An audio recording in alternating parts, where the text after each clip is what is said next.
Good afternoon, everyone. I think we're still waiting for a few to come from after lunch. Lunch was pretty good, so it might be a few minutes.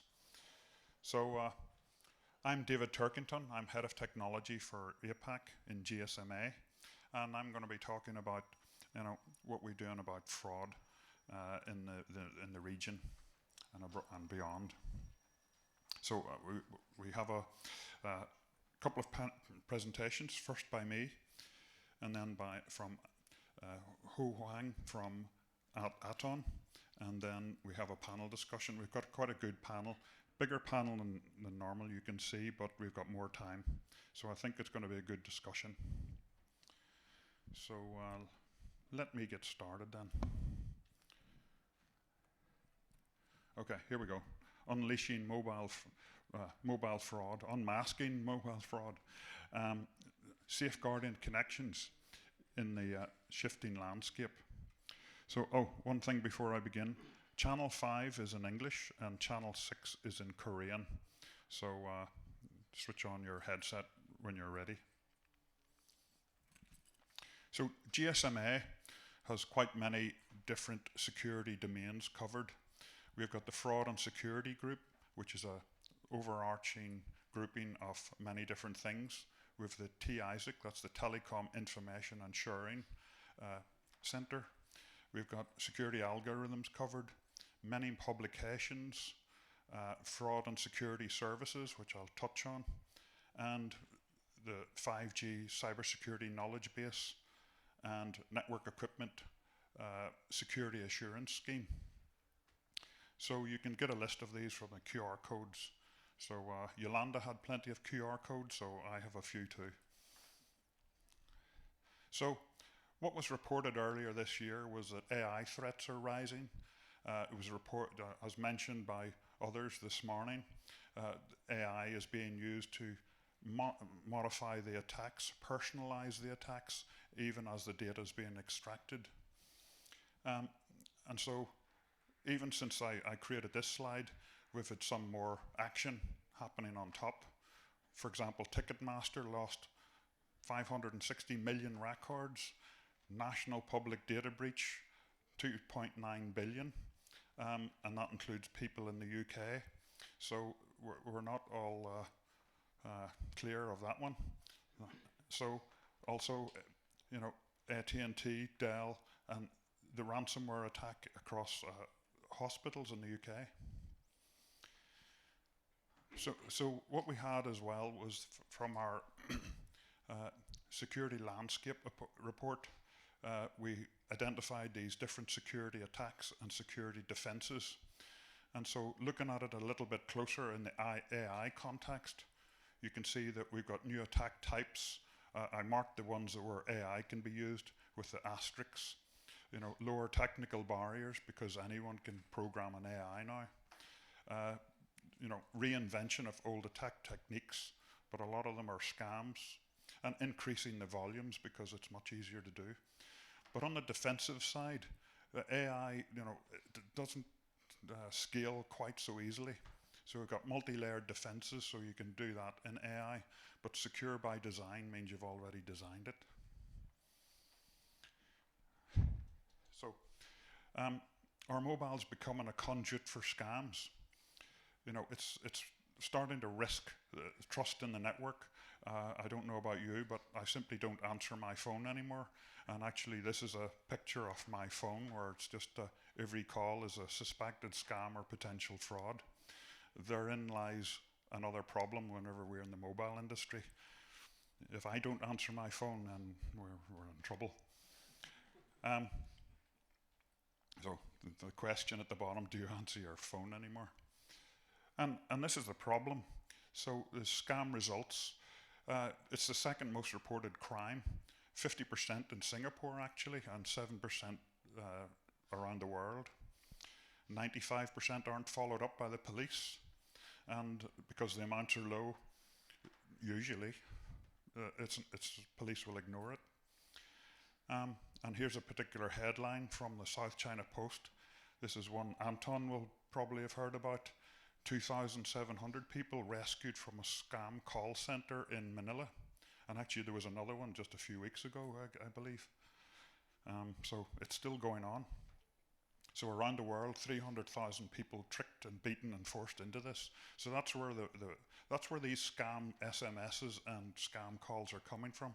So we need to crack down on these guys. And so how's the government reacting? In Singapore, they've come out with the shared responsibility framework. So banks and mobile operators are going to be partially liable if a scam takes place using SMS, but only SMS, not a voice call, or not WhatsApp, or not email. UK, something similar, and Australia, something similar. The link's at the bottom here. So the problem is the government's stepping in, and you might not like what's going to happen. So here's how account takeover happens, or one example of it. This is reported just last week, up 72% year on year. So you get a scurry SMS message. Maybe you're on the way to the airport and this message comes in, your account is going to be terminated within 24 hours unless you re-authenticate yourself. So you're sent a link and you click on the link and it asks for your password or your phone number, and then this is passed on to the real mobile operator on the bottom, and then the real mobile operator sends you the one-time password to your phone. But when you put it into that website in the link, that's actually a man-in-the-middle attack, and so they've gained access to your account. And then what they do is they request an eSIM, and the eSIM can go anywhere. It's a QR code or a code, and so the next thing you know, your phone goes dead, and someone has taken over your account, and now they have your phone number. And then, as we see, it's off to the races. We do reset passwords for your bank, for your air miles, for your Gmail account, and so all sorts of things can happen. So even the United Nations is concerned about this. So the scam farms, they call them, and also recently in Thailand, many SIMs were captured or seized by the police. And you can see these are July and June. Even more recently, I think in South Africa, they seized 3 million SIM cards. So, what are they going to do with 3 million SIM cards? That is the question. So, as mentioned earlier by others, what we need to do is fraud intelligence sharing, or security intelligence sharing. This is across national borders, and we need to share and learn from each other. It's not a competitive issue, so there's no worries that way. And it says demonstrate the behavior you want to see. If you want others to share, then you have to share. It's a bit like on WhatsApp. If you don't share your status, the other person doesn't see it either. Face-to-face meetings and so on. And what GSMA does to help with this, we have the fraud and security group meetings, which happen twice a year or 3 times a year around the world. But a little bit about more than that too. And what we're doing as well is that was mentioned earlier, the cybersecurity knowledge base. This is a set of documents, quite comprehensive, that helps identify what topics and procedures and guidelines and best practices that mobile operators need to do. I draw your attention to this one, the baseline security controls. This is really where you start, and this has got like over 500 recommendations alone. So this is it's got everything in, even cloud, securing cloud and virtual networks and so on. Something else, for particular scams and attacks on networks, we have the Mobile Threat Intelligence Framework, and this is developed by the FASG again. And this is a method to identify, classify, and speak the same language of how threats and attacks take place. So we've got 2 documents in this series, the public principles and the actual examples of how these attacks happen. So that's a confidential one, only open to GSMA members, and so if you're a GSMA member, I welcome you to download and read these ones. And just a sort of final slide here. In order to get this off the ground for GSMA, we've come up with the APAC Telecom Cybersecurity Forum. We had our first meeting back in May in Singapore, and we're going to have another one at the 1st of November in Sydney. So the idea is we build up a community of interested parties, operators, vendors, and security professionals, and get this ecosystem, this community going where we can share ideas and so on, and ultimately feed the operators into the fraud and security group of GSMA. The problem we have at the moment is the time zone difference, so this is why we're trying to do this here. So anybody who wants to join this or find out more, feel free to contact me. So that's the next one. So at this point, I'll hand over to Ho Huang Choi from Aton. So he's going to give his presentation.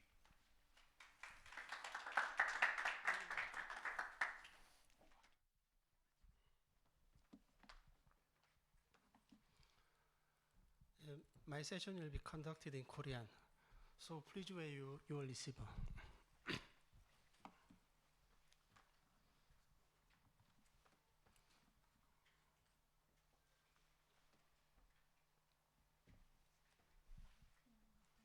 이거 쓸게요.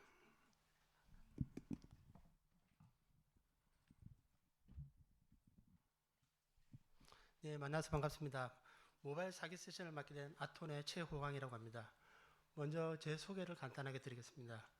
저는 과거 스미싱 피해가 가장 컸던 휴대폰 소액 결제 회사에서 CTO, CIS 역할을 맡으면서 현장에서 당시 사회적 이슈가 되었던 스미싱 대응에 대해 대응을 10년 이상 해왔고요. 그리고 국내 스미싱 중간 부서인 한국인터넷진흥원 키사와 함께 공공 프로젝트도 3년 동안 수행하면서 한국에서의 다양한 스미싱 사례와 그 대응 방법에 대해 연구해왔습니다. 최근 제가 다니고 있는 아톤에서도 통신사, 금융사와 함께 스미싱 방지를 위해 협업한 경험으로 최신 글로벌 스미싱 동향과 한국의 스미싱 사례를 좀 자세하게 설명을 드리고요. 마지막으로 저희 아톤이 제안하는 스미싱 방지 솔루션 디펜더스에 대해 설명드리고자 합니다.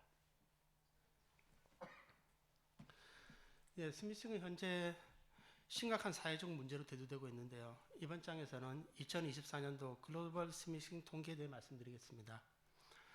스미싱으로 인한 1인당 평균 손실 금액은 약 $800로 보고되고 있지만 실제 스미싱과 그 위험성에 대해 사용자들이 알고 있는 인식 수준은 23%만 되고 있습니다. 스미싱 문자 메시지로부터 악성 링크를 클릭하는 비율도 15%로 나타나고 있습니다. 이는 스미싱 공격이 아직도 많은 사람들에게 큰 위협이 되고 있다는 것을 의미합니다. 현재 매 분마다 약 10억 건의 스미싱 메시지가 전송되고 있고요. 지금도 일반 문자 메시지에서도 8.9%에서 14.5%의 위험한 링크를 사람들은 아직도 클릭하고 있습니다. 그리고 스미싱에 가장 영향을 받는 연령대로는 18세부터 44세가 있는데요. 이는 활발하게 경제활동을 하는 연령대에서 그 피해와 영향도가 크다고 볼 수 있습니다. 이 통계들을 보시면 스미싱이 이제 단순한 사회 문제가 아니라 우리들이 반드시 대응해야 될 심각한 위협이라는 것을 보여줍니다. 이를 해결하기 위해서는 사실 보안회사들이 해결하는 부분도 있지만 사용자들에게 어떻게 이런 사기들의 위험성을 알릴 것이냐, 이 교육이 저는 상당히 중요하다고 생각합니다. 예. 이전 장에서는 글로벌 통계에 대해 말씀드렸는데요. 이번 장에서는 한국에 오신 만큼 한국의 스미싱 통계에 대해 말씀드리겠습니다. 이 장은 기존의 스미싱 문자를 유형별로, 연도별로 정리한 자료입니다. 이 한국은 사실 심각한 사회 문제인데요. 글로벌 통계와 다른 점은 한국은 현재 모든 연령대의 스미싱이 피해가 발생하고 있고 그 금액도 상당히 큽니다. 1인당 300만 원 이상 피해가 발생하고 있습니다. 그리고 한국의 경우 여러분들이 잘 아시겠지만 최근 10년 동안 급격하게 모바일에서 앱으로 전환됐고 디지털 전환이 가장 활발하게 되고 있는 나라입니다. 그래서 그만큼 고객에게 문자로 제공되는 정보도 점점 많아지게 됐고요. 이에 따라 스미싱 범죄도 같이 증가하는 그런 문제가 지금 발생하고 있습니다. 예, 과거에는 택배나 지인 사칭이 주가 되었는데 작년의 경우에는 정부기관 사칭이 1800%나 증가했습니다. 이 정부기관 사칭하는 유형도 종류가 다양한데요. 과거 코로나 시즌에는 정부 지원금 지급 안내를 사칭하고 최근에는 과태료 범칙금 납부 등을 사칭하기도 하고 이 범죄 집단들은 실시간으로 발생하는 사회적 이슈와 계절적 이슈에 따라서 문자 유형을 계속 바꿔가면서 하기 때문에 사실은 많은 피해를 당하고 있습니다. 예, 국내에 계신 분들은 공감하실 건데요. 제 폰에도 지금 오늘 메시지를 받았는데요. 요즘에 저 같은 경우에는 외국에서 어떤 여자분들이 왔는데 뭐 식당을 소개해달라거나 만나자거나 하는 이런 문자가 지금 매일 오고 있고 한국에서 지금 이게 계속 보고되고 있습니다. 이 경우에는 실제 이 수법은 지금 로맨스 스캠이라는 최신 수법인데요. 일단 먼저 본인의 SNS 아이디를 보내주고 그 보내면서 채팅을 유도하게 되고 채팅을 통해서 친밀감을 구성하고 그 다음에는 금전적인 관계를 요구하거나 악성 앱을 설치하게 유도하는 그런 최신 수법이니까 주의가 필요합니다. 예, 과거 한국에서는 고객에게 직접적으로 전화를 하는 보이스피싱이 주로 유행해 왔는데요. 최근 대국민 캠페인으로 이제 우리나라 국민들이 속지 않게 되자 이제는 스미싱 문자를 보내서 그 통화를 유도하거나 악성 앱을 설치하는 방법으로 실제로 이 범죄가 진화하고 있습니다. 예, 이번 장은 사실 한국에서 스미싱 피해 건수가 계속해서 증가하고 이슈가 되고 있는 이유를 제가 한번 정리한 내용인데요. 한국의 사례를 참고하시면 여러분의 국가의 모바일 사기에 참고가 되실 자료 같아서 일단 만들어 보았습니다. 예, 한국의 경우는 본인 명의의 폰만 가지고 있으면 개인정보와 간단한 SMS 인증을 통해 편리하게 결제하고 그 대금을 통신요금으로 납부하는 휴대폰 소액 결제를 이용할 수 있는데요. 과거에는 이 한도가 30만 원 정도였는데 현재는 이게 100만 원까지 결제가 가능했습니다. 아까 데이비도 보여줬지만 인증 문자를 탈취하는 그 방법을 얘네들도 쓰고 있는데요.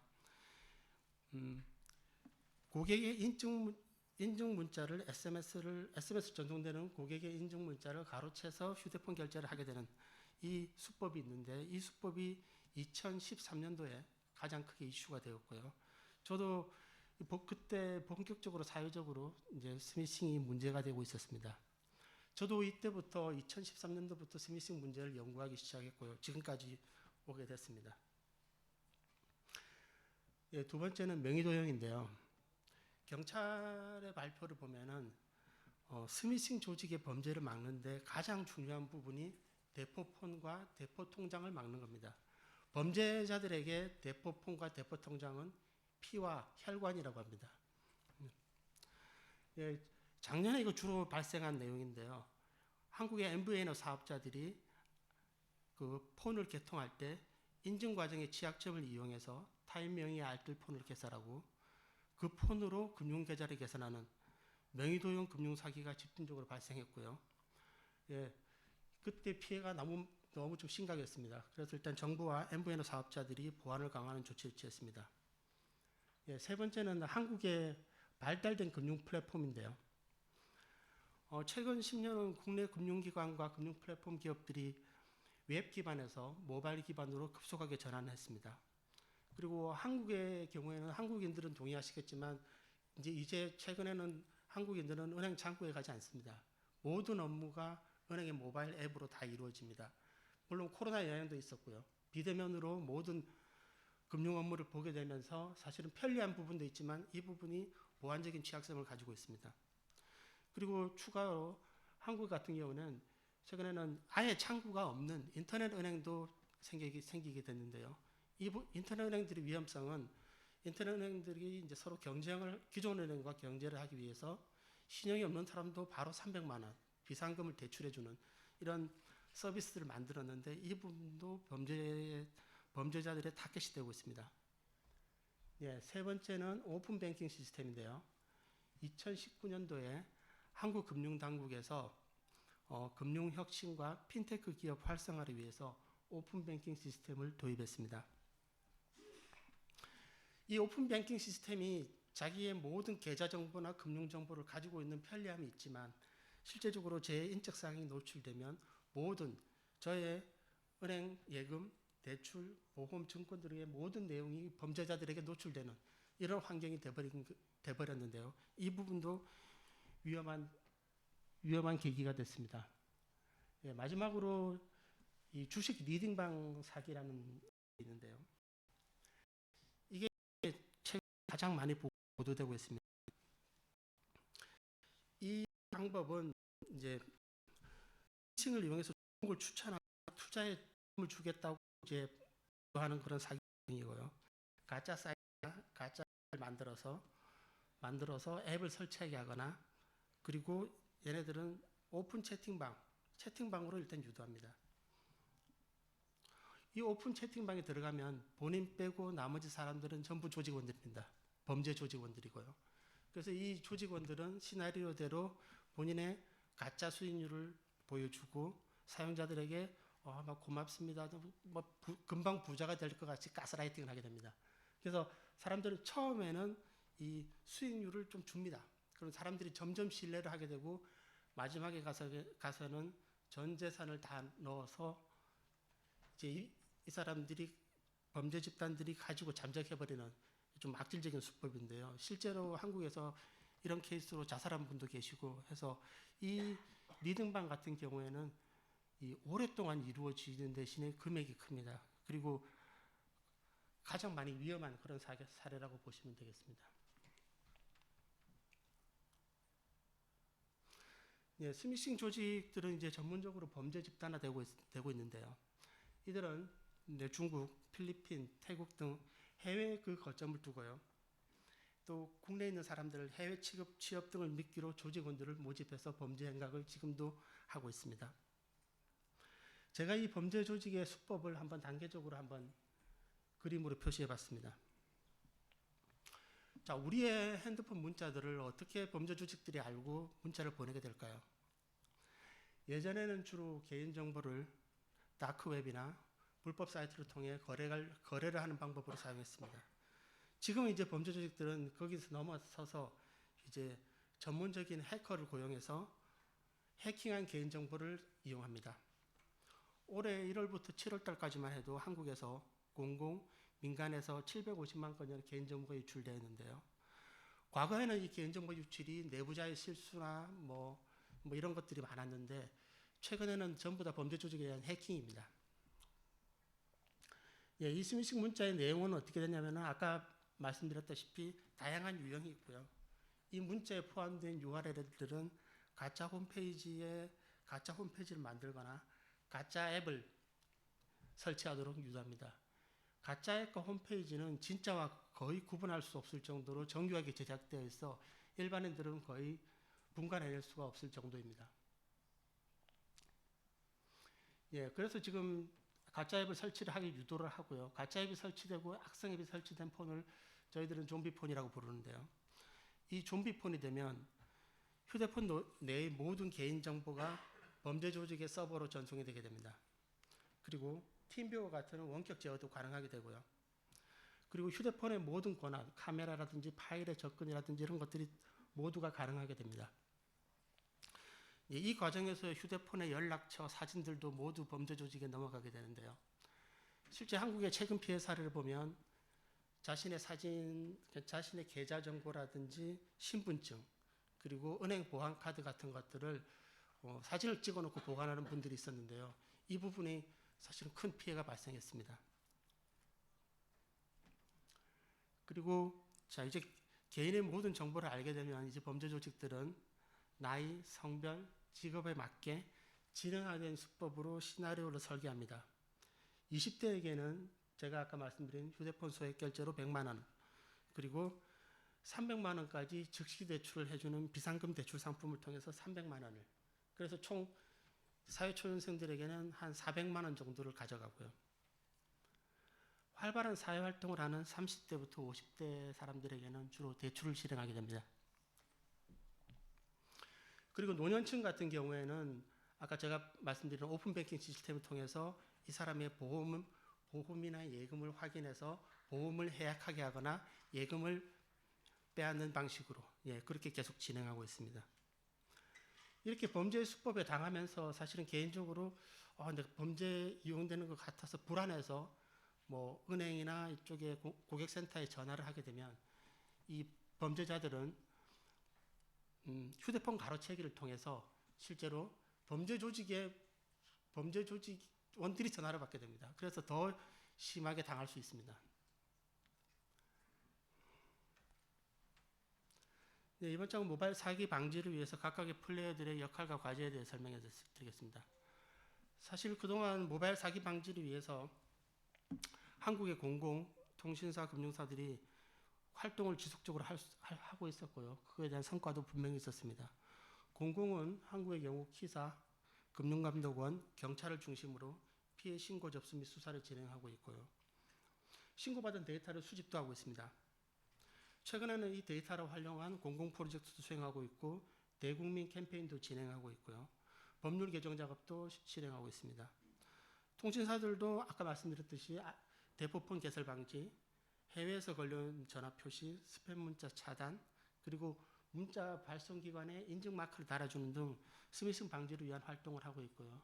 물론 통신사들도 이제 적극적으로 AI 기술을 도입해서 AI 기술을 활용해서 주로 온디바이스 LMM 등을 활용하여 스미싱을 차단하는 데 노력하고 있습니다.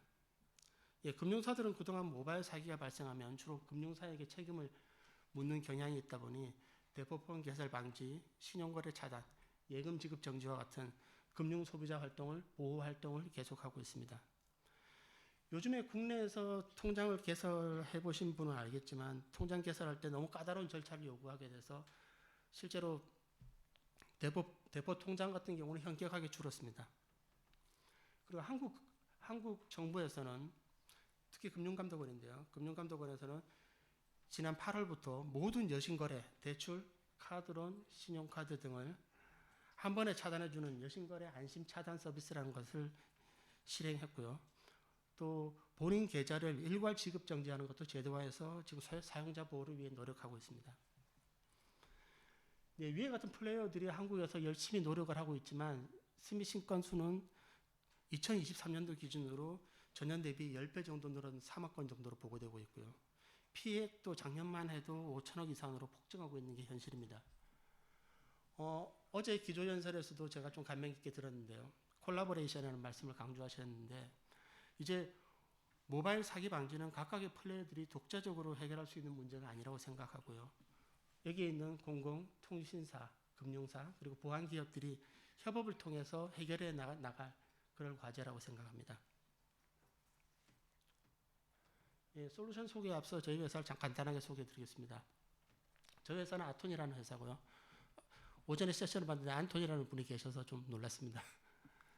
저희 회사는 1999년에 창립되었고 2019년도에 코스닥에 상장되었고요. 현재 6개의 자회사를 가진 한국을 대표하는 핀테크 보안 회사입니다. 이 부분도 짧게 설명드리겠습니다. 저희 주요 사업 중에서 보안과 관련된 서비스를 좀 소개시켜 드리겠습니다. 첫 번째 핀테크 보안 인증 쪽이 있는데요. 화이트박스 암호화 기반의 모바일 OTP와 전자서명 그리고 사설 인증 솔루션을 국내 대부분의 금융기관에 온프레미스 형태로 제공하고 있습니다. 두 번째는 플랫폼 비즈니스 사업인데요. 국내 3개 통신사와 협력하여 사용자 인증, 전자서명이 가능한 패스 인증 서비스를 위탁받아 영업 및 운영을 저희가 하고 있습니다. 마지막으로 오늘 짧게 소개해드릴 디펜더스라는 서비스인데요. 현재 국내 통신사들을 대상으로 부가 서비스 형태로 서비스 중입니다. 다 적지를 못했는데 저희 회사의 주요 파트너들입니다. 한국에 있는 은행과 카드사들, 공공, 증권사들, 통신사. 저희는 이런 파트너들과 함께 모바일 보안 강화를 위해 그동안 노력을 해왔고 그 경험으로 이번에 스미싱 방지를 위해 디펜더 서비스를 개발하게 되었습니다.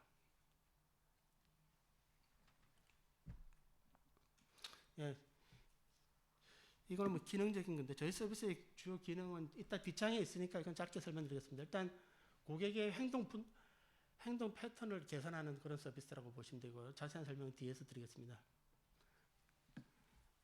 네, 여기는 지금 저희 서비스 구성도를 한번 보여드리는 건데요. 국내외 데이터 보유 회사, AI 회사, 그리고 사이버 보안 회사, 공공들, 파트너들과 협업하여 통합 제어 센터를 구축하고요. SaaS 형태의 API 게이트웨이를 통해서 통신사, 금융사를 서비스 가능하고 별도 앱을 통해서도 서비스 가능한 유용한 구성으로 서비스가 제공됩니다. 예, 이 페이지는 저희 디펜더스가 고객의 보안 인식 수준을 어떻게 개선하는지 나타낸 사이클로 표현한 내용인데요.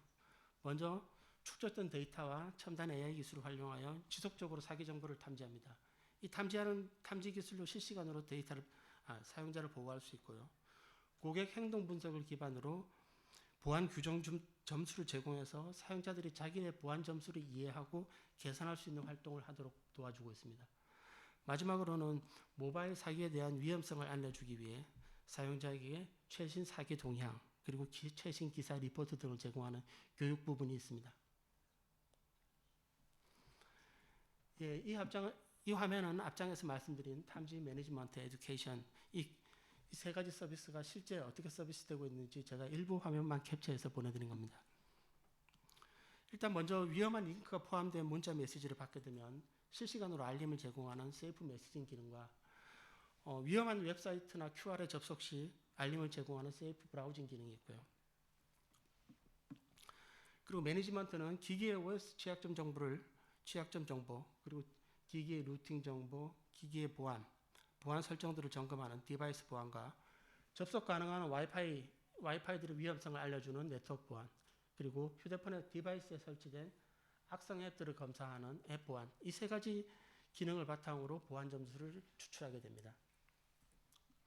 마지막으로 아까 말씀드렸다시피 최신 보안 위협 사례 및 보안 상식 정보를 제공합니다. 예, 지금 서비스 중인 내용에서 추가로 공공 AI 회사와 기술 협력을 통해서 기능을 추가하고 기술이 계속 발전할 예정입니다. 예, 저희는 이 디펜더스 서비스를 글로벌 통신사와 금융권 B2B 시장으로도 확대하려는 계획을 가지고 있습니다. 많은 관심 부탁드리겠습니다. 감사합니다.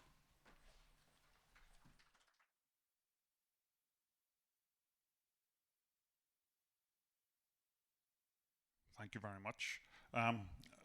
That's quite some interesting statistics. I noticed 1 billion messages per minute and fake government messages and fines and bills. And that reminds me of what Roman told me yesterday. He even got a bill for a London congestion charge bill, and he doesn't have a car.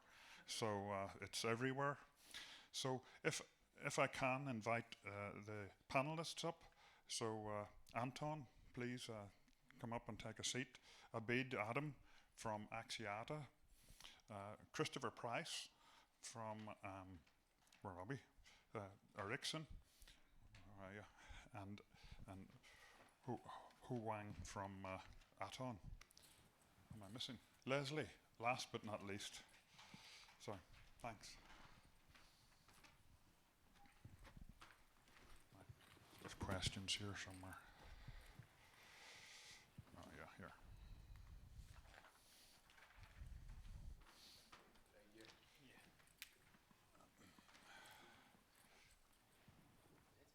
Yeah, you might need it as an option. Channel 5. I speak French.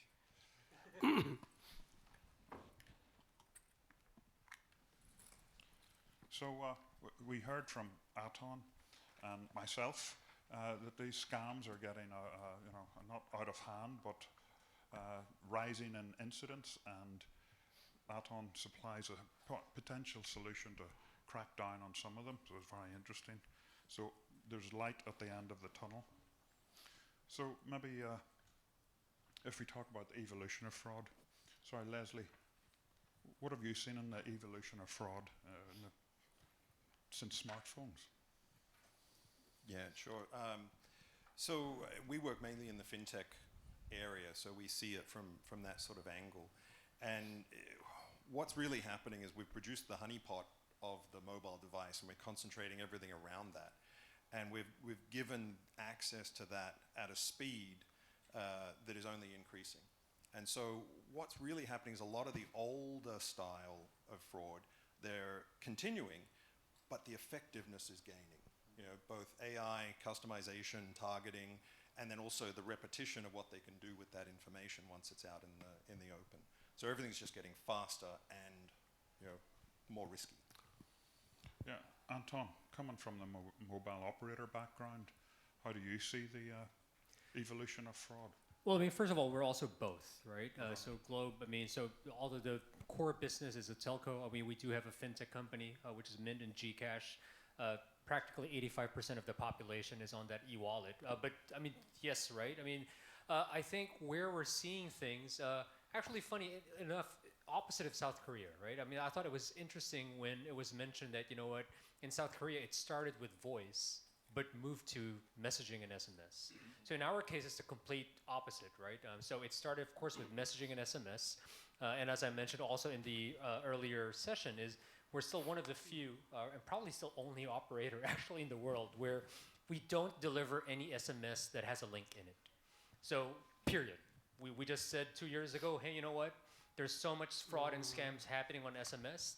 Any message that has a link in it, we're just not going to deliver to our customers. So because of that, that's when we saw the shift to voice. And of course, you know, voice is just much, much, much more difficult. In fact, I had a great meeting with SK Telecom just this afternoon. I found it interesting that they actually have a mobile app as part of their super app, where if a customer opts in, they do somewhat voice recording of a call, and then that's where they're actually able to use their AI and LLMs to be able to analyze if it's fraud, then at least alert the customer afterwards. So it's not even just number based, because that's part of the challenge. It's like, well, sure, we can blacklist numbers, but they do caller ID spoofing, so on and so forth. So this is the first time that I heard about actually voice call analysis for fraud. So I thought that was immensely interesting. Actually, I remember we were talking and you said, you know, you block the links, but now they've moved to iMessage and RCS. Yes, that too. So, you know, we're not out of that hole yet. So maybe current threats. Abid, you know, how do you see the types of mobile fraud? What's the nature of them? You know, what's the most scary ones you've seen? Yeah. So I think the evolution of the threats like phishing, voice and phishing mixed together with the AI. But sort of if I categorize them, it's in three sort of S's. The scale we're seeing is a lot more. The second part is the sophistication. And I can give you specific examples, even myself, who was targeted by it. And I always say to everyone, and it wasn't a long time ago, it was just about a couple of weeks, that it was one of the most exhausting phone calls I've ever. When I put that phone down, I was physically exhausted and mentally exhausted because the call was so real that I was not sure myself when I put the phone down whether I was speaking to the right authorities or was I speaking to some fraudulent guy. I mean, I can speak to you offline. I don't want to hog the stuff, but it is really, really sophisticated. And I do this for a living, and even I wasn't sure whether this is, you know, right or wrong call, was it a fraud or not fraud. It just so happens I know the chief risk officer on the other side of the company that they claim to be, and I called that person after the phone call, but not during the phone call, because all the information exchange that was playing out between myself and the perpetrator on the other side, during the phone call, every single information that they provided was 100% accurate. So you're sort of wondering, am I really speaking to the right person? And this is somebody who knows these things in a lot more detail. Yeah. And the only way I was able to validate it is after the phone call, I actually picked up the phone and said, can you run through your ID, check if this person, check if a staff ID is correct, look at my account, all of that stuff, and come back to me. And then they came back to me and said, no, I think this call was not right. How many people know people in industry, or how many times you can really pick up the phone and know sort of a C-level executive on the other side of the company to go do all this for you? Not many, and not even myself, I would be able to do that. So second is the sort of sophistication, and last is literally the scale. Yes. I mean, they can do this with a lot of scale because the ability of AI to personalize this conversation, it is at a huge level. So I think that's what I would see, that the mobile fraud, and it's just not just mobile, but the evolution of the phishing, and I think the deep fakes, if you ask me what really keeps me awake, is going to be the deep fakes. Again, I can give you a realistic example, and sorry if you joined the session yesterday, you may be hearing me again, but I see some new faces in the room. I was invited for one of the conferences, so I was traveling from KL to Dubai and then Dubai to Europe and so forth. So on my way in Dubai, I got a phone call. And normally if you're going from one gate to another boarding gate, you don't want to answer the phone call. You say, okay, I'll get to it when I get to it, because I was rushing to the boarding gate. But I noticed the phone kept on ringing. So of course, and I saw the number was from Malaysia. So of course I thought somebody's really trying to get hold of me. So I answered the phone. On the other side of the phone call, I noticed one of our colleagues, and she was panicking in her voice a bit, you have to help me, you have to help me. And I was like, okay, what's going on? Calm down. And long and short of it is, she received a WhatsApp message from our CEO saying basically there is some confidential transactions that's playing out, and she works in treasury, so of course she deals with M&A transactions all the time. It's nothing new. If you know Axiata's history, we do tremendous amount of M&A activities. So basically she said that she received this text. Now again, WhatsApp scam, knowing our CEO, is nothing new. I get this all the time, and we do takedowns and all of those kind of things. What was different this time though is they sent her a message, a conversation, and then they sent a meeting invite. The link itself is a genuine meeting invitation link. In fact, so much so that they even sent secure code and everything else so that you would fall for this thing is real. Person joined the meeting. When they joined the meeting, the CEO is on the call with her. So have the conversation, they have a short conversation, the conversation drops off. He follows through with a text message on a WhatsApp stating, okay, we had discussed, sorry, I had a bad line, please do this, but don't tell anybody about it. And then she realizes something is not right here. Now, how do you defend against that kind of attack when there's a genuine CEO in the meeting? You work with this person on every single day basis. So when you ask me a question, David, as to what are you seeing in terms of the evolution of threats, that is a very specific example of deepfake, AI, phishing, WhatsApp, everything else combined into one package, fully loaded and delivered. Yeah, I think we have still that to look forward to. So, Roman, I hope you get your money back from your fake congestion charge bill.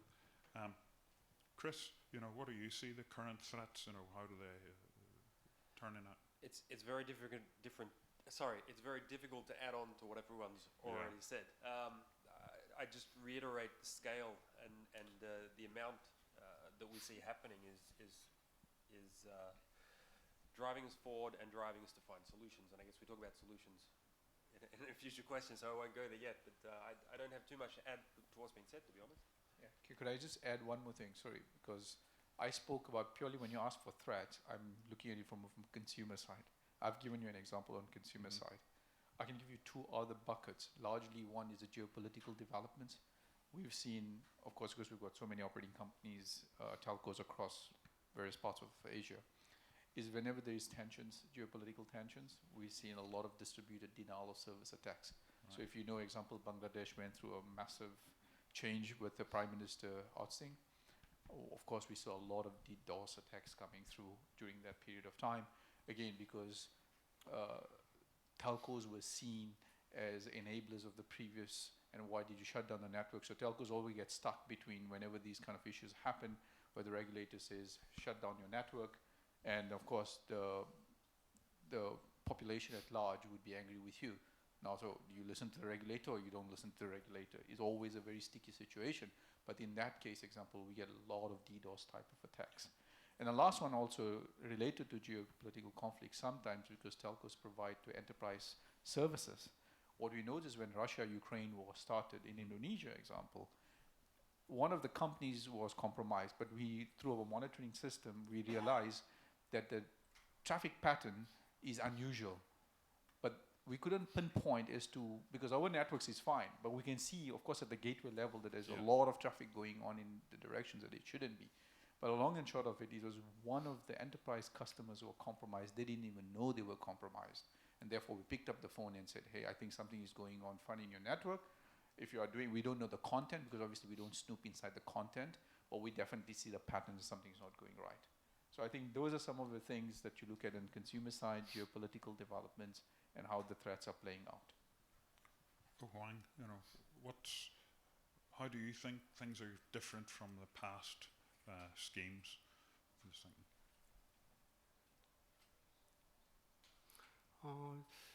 저 같은 경우 아까 제가 세션에 발표했듯이 저희들은 일단 보이스피싱에서 시작했고 지금 문자 메시지로 발달됐고 사실은 그 기술적인 발달보다는 범죄의 유형이 계속 발달되고 있습니다. 저희는 그렇게 생각하고요. 그리고 저는 좀 중요한 부분은 딥보이스가 가장 위험하다고 생각합니다.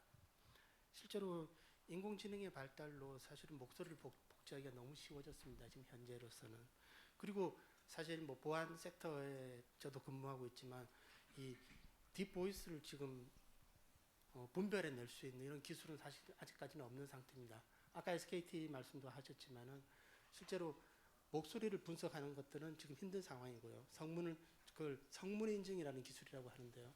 그쪽은 좀 힘든 상황이고 아까 말씀하신 것처럼 패턴을 분석하는 쪽 그쪽으로 지금 계속 진화되고 있고요. 저희도 그 미국 연방거래위원회 자료를 보니까 미국에서도 지금 딥보이스가 가장 큰 이슈가 되고 있다고 들었습니다. 한국은 지금 시작 단계인데 저는 곧 딥보이스의 세상이 될 것 같고요. 저는 개인적으로 가족이나 지인들끼리 약간의 뭐 암호, 내가 제일 좋아하는 컬러는 뭐 이런 식으로 약간 암호를 서로 공유해서 사실은 아까 말한 그런 피해 사례를 좀 막을 수 있다고 생각합니다. That's good advice. My other tip of the day for everyone is put a PIN number on your WhatsApp. That's 101. So maybe about data exfiltration, because I read that as the data is being extracted, say from public data breach, it's being honed into the AI, which is personalizing the attack and launching new attacks even as it's being sucked out. So, where do we go from here, Chris?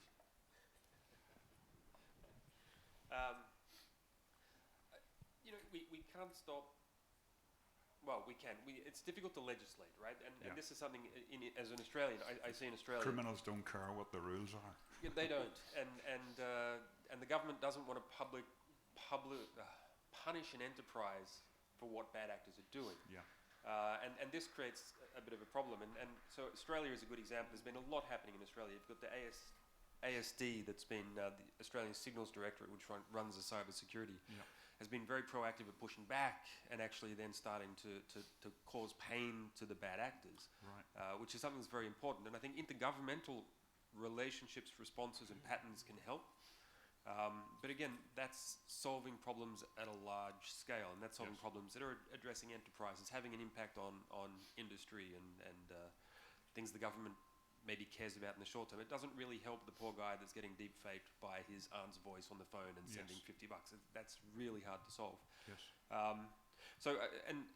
We're an infrastructure provider, so we're not a security providing company. We have security capabilities, but that's not our consumer-facing security isn't our prime business. But what we do try and do is we do try and provide mechanisms for telecommunications operators to provide levers and buttons and capabilities for over the tops to start to engage and to build in trustworthy communication methods. Yeah.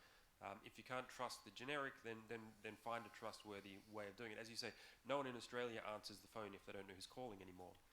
So there's enterprises that are starting to do in-app calling so that they can manage their customers in a direct way, so that if they get a call from the Westpac app, they know it's a Westpac person speaking, so on and so forth. So these types of patterns are coming forwards, but what we see from a network perspective is let's create capabilities like location, silent authentication, these types of things to the ecosystem so they can be used in order to protect people and provide them with safe methods.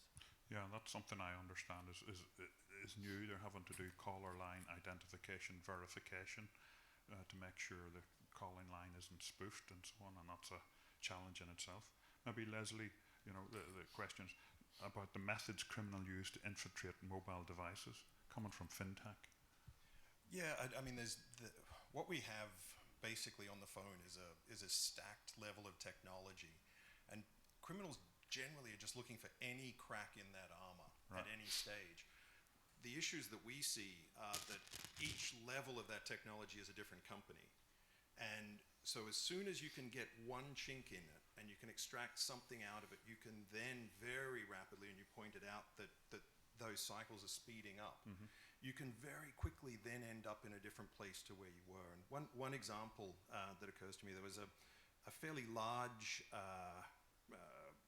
website provider, globally large website provider that was selling all of their businesses. And as they sold it to the next buyer, they turned off 2FA on all of the management services for the websites. So the DNS was compromised across the entire set of websites. So it wasn't just fake websites. You actually could pull down the website, put up a new website, and there was no way a consumer could tell at any point in that. So The really, green check mark. yeah. So you had all of the checks you could do. You were at the website, the URL was correct, all of that sort of thing. It's just the data was going straight to someone who was going to do nefarious things with it. Okay, that's bad news. User awareness, this was one of the topics mentioned by Ho Huang earlier in his. So maybe if you can explain about, what user awareness is going on in Korea.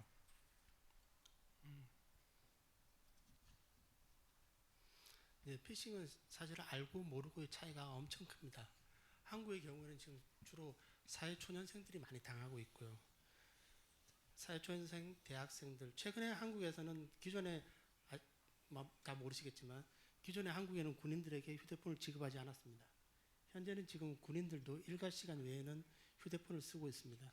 지금 군인들도 지금 심각하게 당하고 있습니다. 예, 그리고 한국의 경찰 캠페인을 보면 제가 도로를 다니면서 오늘 우연찮게 봤는데요. 보이스피싱은 속지 않은 게 아니라 내 차례가 오지 않았습니다. 이렇게 보통 광고를 하고 있거든요. 그래서 누구나 당할 수 있는 그런 문제고요.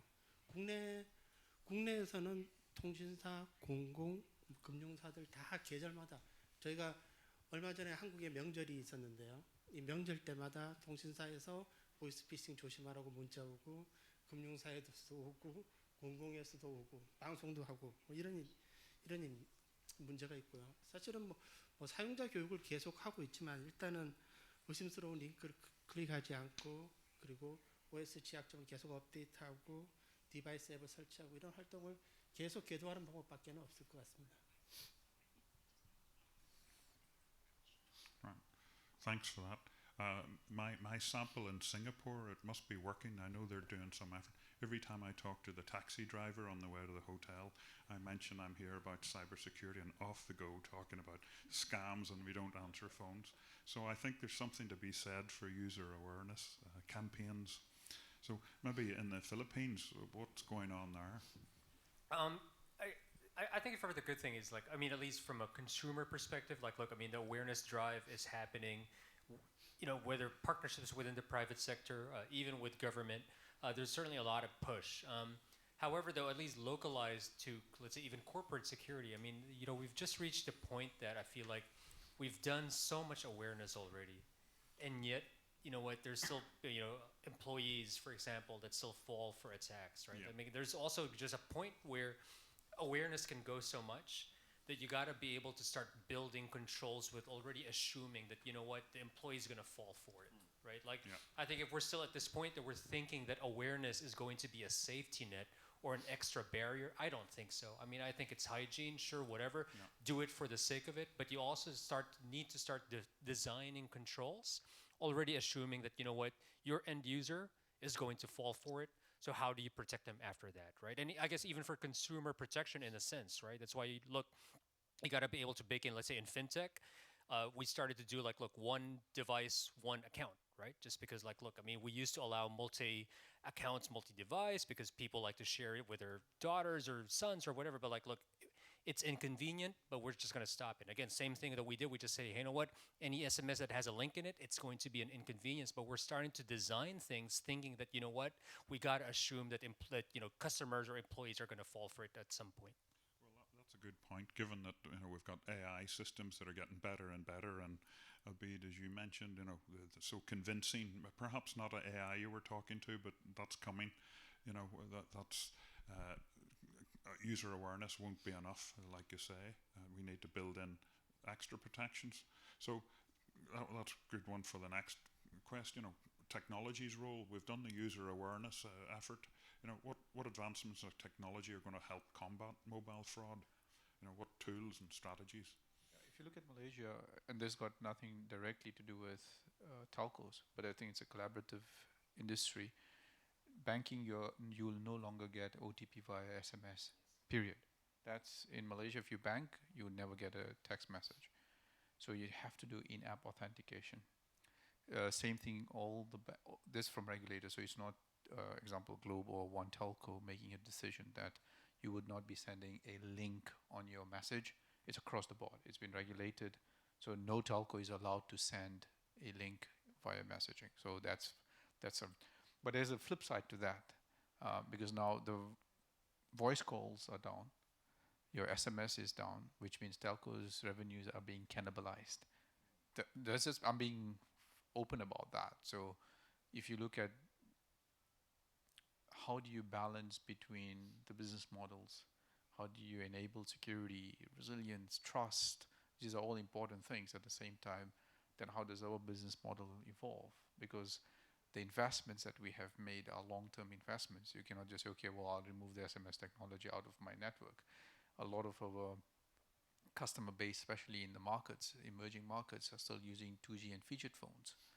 And so, it's really around how do we make sure that we balance between security, innovation, yet the realities of certain markets that we operate. Of course, we're not as advanced in Malaysia is definitely, but Bangladesh or Sri Lanka or Cambodia or Myanmar, these are all the markets we operate within that may not be as future ready as some of the other markets are. So I think the technical side of things, of course, we're looking at how do we ensure that we are future ready. But of course, the question is really around the investments we have made. How do we then balance that risk? My last point on this user awareness, because I went through the ordeal, and I can say that I can't explain to you that how much user awareness you do, I don't know how much will it help, because the only way I was able to have this conversation for 45 minutes up in front is because I had the knowledge. And even then, I was questioning myself all the time that am I speaking to the right person? So I still can't think of technical control in both the examples that I gave, where the treasury person was involved, because there's so many pieces coming together that I don't see a one single technical silver bullet solution you throw in and say, well, that's going to solve the problem out. Because you have two-factor authentication, you have all the normal technical controls you want to put in place. But if they have gathered a trove of data, and as you have mentioned in your use cases, where they are so customized specific scenarios that they have made, it's going to be very hard for most people to intellectually say, okay, no, this is fraud and this is non-fraud. So I don't have an answer, to be frank, in technical solution that, well, if you implement this silver bullet or you buy Palo Alto network firewall, it sorts a problem out. I don't think that's going to be, it's not going to be a one-stop solution. It's going to require, similar to what banking is doing, working with the regulator, policymakers, where a decision is made that no longer SMS to do a transaction, in-app authentication only, something of that sort. So what happens whenever you don't have in-app? We get flash calls in India where they phone up from a bank of numbers and use that as an alternative, which the operators don't get money from either. And then we have open gateway APIs, where it's trying to do SIM swap as detection and so on. So it's another let's say input point for the AI deciding whether this is a fraudulent transaction or something. So maybe a regulatory landscape. If I come back to Wang, what current regulations impact the fight against mobile fraud?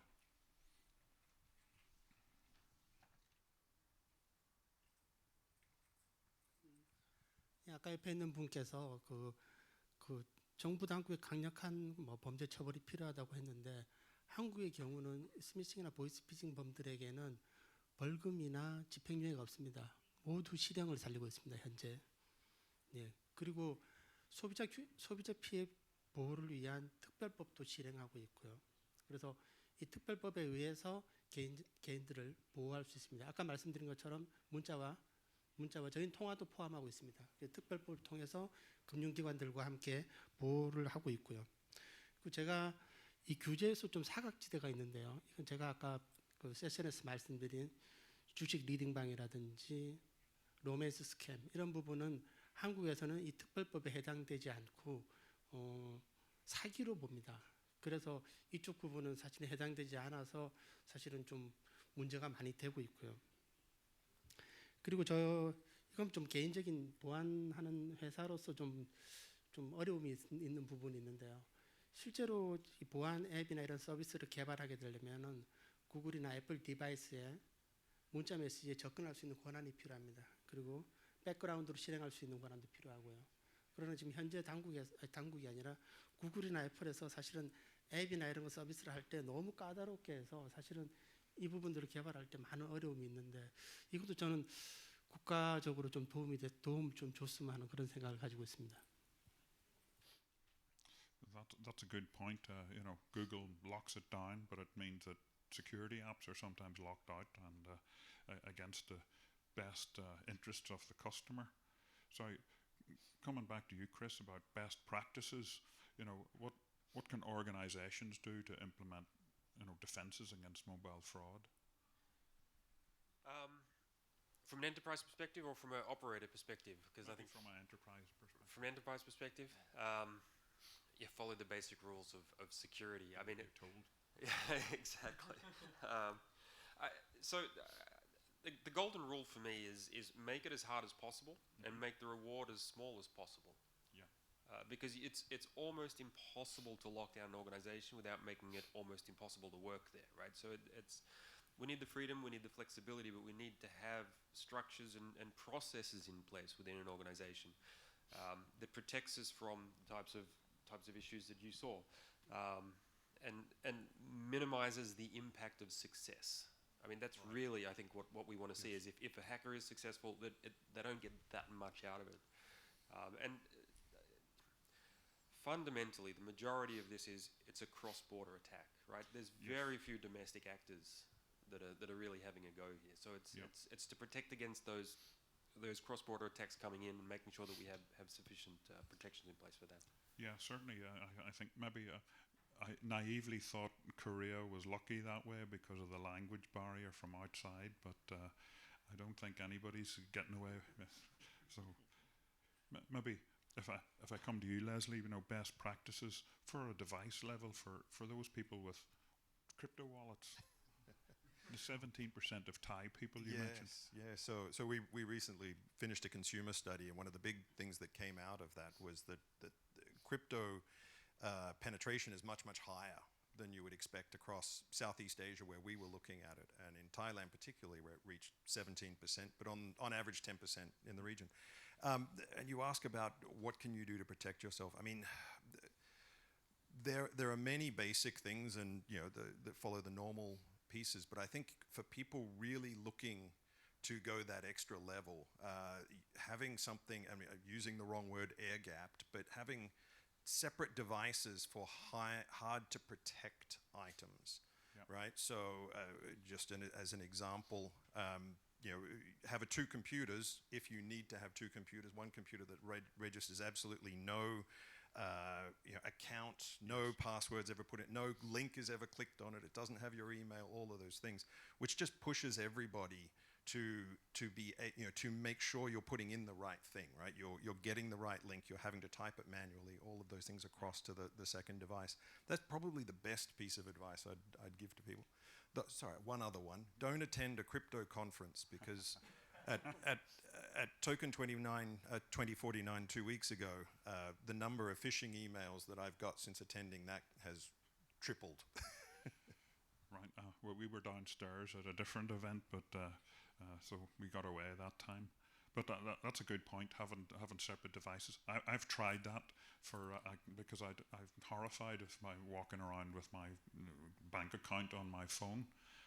As one of my ex-colleagues, he coined the phrase, it's a single point of multiple failure. The phone, for all sorts of reasons that we've discussed. So that's something I want to. I tried to avoid, but I in the end I have not been able to successfully bring this burner phone with me. I cannot. So if I can just sure. The question. The assumption you're making with the second phone is the user with the second phone is sort of a vulnerable point. The problem is not only user at a vulnerable point, because the issue you have, especially when they have all your data, all it needs is the OTP, all right? So there is no way you would not be exposed even with a second burner phone. I always question that logic. I used to walk around with 4 phones, and my wife thought, "What am I running? Some sort of scam shop or something? Like, who carries 4 phones with them?"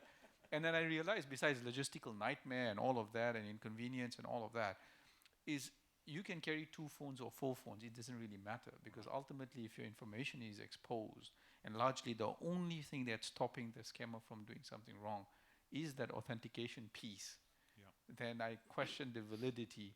Unless now you're going to have 2 phone numbers, 2 contracts. Logistically, just I don't know how much can you really get to that level of saying, will the 2 phones work? I mean, just saying my practical example of carrying 2 phones, what I experience. I'm not sure if other panelists have a different view on it.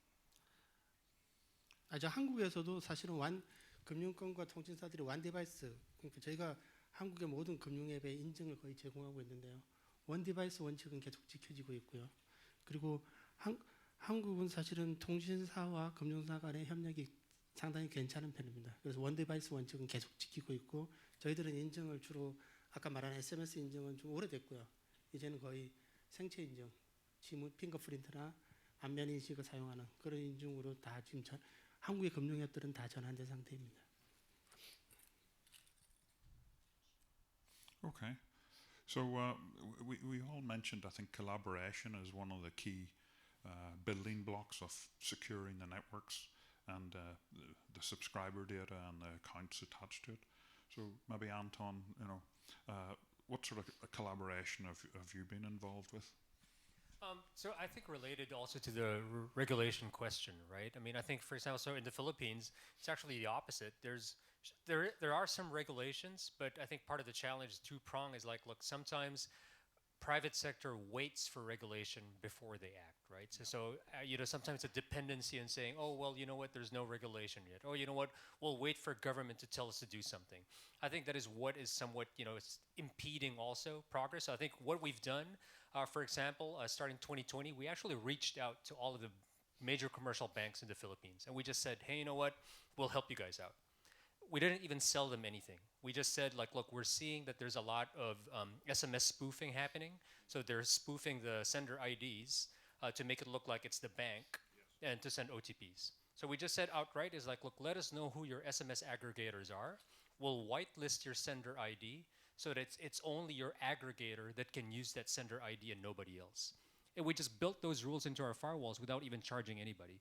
To us, it was more of like, look, it's a collaboration. It's a way to protect our common customers. And we've done that. So that was one. And then the second one, we just built SOC-to-SOC group chats, which is still active to this day.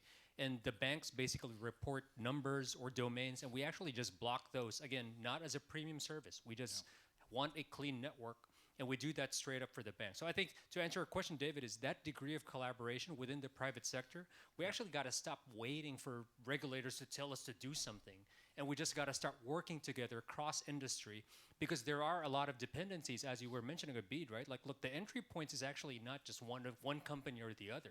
They're trying to go through a lot of different channels and methods. And I think the more that the private sector, cross-industry start to build controls that cut across, the better it is going to be for our collective customers. Okay. Chris, coming to you about future trends. How do you see things progressing from here? What do you anticipate is going to happen? Is it all going to get crashed and the bank goes to zero? And first, no. So, to be honest, if you take the entirety of the security domain, we have the best security tools available to us that we've ever had. That's true.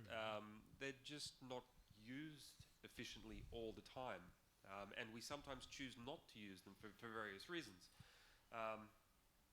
I would expect to see moving forwards that there will be more action from government policymakers and communities and operators who say enough. We need to start putting some basic rules in place. We need to start cutting down, and it comes back again to trying to raise the cost to impact, and then of course reducing the result. But that's, I think, out of the hand. The point here is to raise the cost to have an impact, to cut down on the cross-border engagement, And so I would expect moving forwards to see us bringing more of the tools that we have available to bear, investing more time in having good policies. And it's conversations like this that help help make that happen. From a technical level, I think we collaborate extensively and very well. It's just the hard part is coming to market and really seeing the value in it. Yes. So exposing the value of security, I think, is something we need to focus on. Yeah, that's something I keep coming back to. It's like insurance. You never need it until you do. And by then it's too late. And it never pays enough anyway. But maybe talking about future trends, Leslie, crypto, all of this stuff, devices, fintech, and so on. How do you see the future trends? Yeah, I think nothing is going to stop this train in motion, right? We're going to have a constant cat and mouse, the same as we always have. So there's no magic silver bullet that will come along. But if I look at where things are going, they're becoming more and more complex, enabled by more and more complex tools. The only way we can combat, and we spoke a little bit about it before, is by working together and verifying everything in that chain. Yes. So the world I see is a world where the person sending you the message, giving you the call, whatever, has some verification link to it. And I go back to the study that I alluded to before. One of the big things that we identified was conversational commerce is just emerging in Southeast Asia as a huge area of financial transactions. That's probably one of the biggest risk areas because there just isn't that verification between two parties. So as much as we're trying to solve the problems where we are today, there's new areas coming up that people will move towards as the future problems. So working together, absolutely necessary, but also we have to look to where the puck is going to be and play that. Just a plug, GSMA Open Gateway. It does really enable a lot of things, right? Let's hope so. So maybe moving on to the psychological factors, and maybe Ho Huang, you mentioned that this is an issue that, how do we do that? What tactics do the fraudsters use? 예, 아까 너무 한 40분 동안 통화하셨다는 분이 너무 잘 설명해 주셔서 사실은 이분의 사례를 거의 똑같습니다. 한국의 경우에는 사실은 검찰이나 경찰을 사칭하는 부분이 많습니다. 이 부분들은 내 계좌가 범죄에 연루되었다고 일단 이야기를 합니다. 그러면 대부분의 한국인들은 이렇게 대답합니다. 제가 어떻게 하면 될까요? 그러면은 이 사람들은 말도 안 되는 요구사항을 합니다. 휴대폰 결제를 하라는 등, 대출을 실행하라는 등. 근데 이게 당하는 이유가 사실은 그 검찰에 대한 두려움을 갖고 있기 때문에 사실은 심리적 지배 상태가 돼버리기 때문에 사실은 말도 안 되는 요구를 하면서 하지만은 실제 당하고 있는 겁니다. 그리고 아까 사례를 좀 잘 들으셨는데 이 범죄조직은 전화를 일단 못 끊게 합니다. 일단 전화를 못 끊게 계속 말을 시키고 사람들을 계속 가스라이팅하는 그런 방법을 쓰고요. 그리고 주식 리딩방도 이런 케이스가 많은데 이 악질적인 거는 오랫동안 합니다. 오랫동안 사람들을 그루밍 시키고 가스라이팅 시키는 그런 방법을 계속 이용하기 때문에 사실은 피해자들이 이거 피해를 당하면 사실은 정신적으로 타격이 아주 큽니다. 실제로 뭐 자살을 하거나 뭐 이런 케이스도 너무 많고요. 제가 경찰하고 좀 일을 좀 해봤는데 이제 사람들이 하는 말이 이제 피해자들을 저는 마지막으로 드리고 싶은 말씀은 피해자들은 자기가 잘못해서 당한 게 아니다는 것을 저는 꼭 이야기해드리고 싶습니다. 예. Yeah, that's a good point. It's not just greed; it's fear that sometimes drives the people to follow the instructions, which are fraudulent. We're coming up to time, but maybe, Leslie, if I ask you about, crisis response, what about large-scale event? Yeah, well, I think again, this is just part of the cooperation required, and I was very happy to hear that Korea has sort of a coordinated response to stop all transactions across all platforms, because as we've seen, once you're compromised in one place, you're more likely to be compromised in the second and third. So crisis response, I think, really just has to be a coordinated approach, to solving that problem once it's out in the wild. So I have one last question here, the impact of IoT. And what sprung to me was the last Fraud and Security Group meeting. There was a story about how the SIM cards were stolen out of the electric meters in France, which is operated by a company in Holland, which on a network in Germany. Could have got the countries wrong, but these are roaming SIMs, and then off they go, they're sending SMSs. And I'm thinking, this happened before, 10 years ago. This took the SIM cards out of the traffic lights in South Africa and started international calls. Do they not know about SIM card PIN numbers, locking it to the device, and so on? So, have you seen any IoT challenges? Not so much so IoT specifically, but maybe you know, to be honest, like look, the 5G IoT use case hasn't really happened in the Philippines yet. But I think related to kind of like look, SIM cards and you know supply chains, that how it can be used. I mean, so we've seen that a lot in the Philippines. Like look, a lot of the scam call centers that I think are targeting Koreans, or a lot of you guys, as you mentioned in your picture, is actually happening in the Philippines. Yes.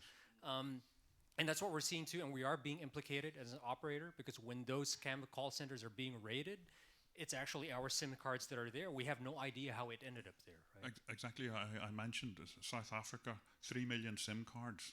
Some sales guy did rather well out of that deal, but you know, that's what we need to cramp down on. So we're right out of time. Thank you to the panelists. You've been great. I thank you very much. I've really enjoyed the chat. Thanks. Thank you.